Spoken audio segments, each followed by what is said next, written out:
We are trying to figure out the average grocery bill over a 7-week period. I don't want to add up these 7 numbers. What I normally do is add the tens up, the tens position.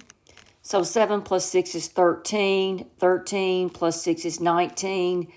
19 plus 7 is 26. 26 plus 6 is 32. Plus 8 is 40.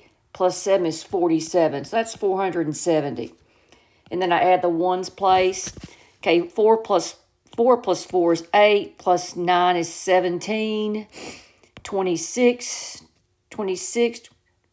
30, 34, 34 and 7, 34 and 7,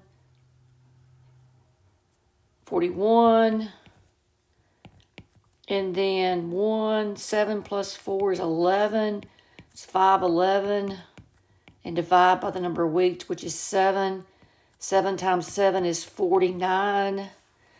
Subtract is 2. Bring down a 1. 3. So the answer is 73. And that took me a little bit over a minute.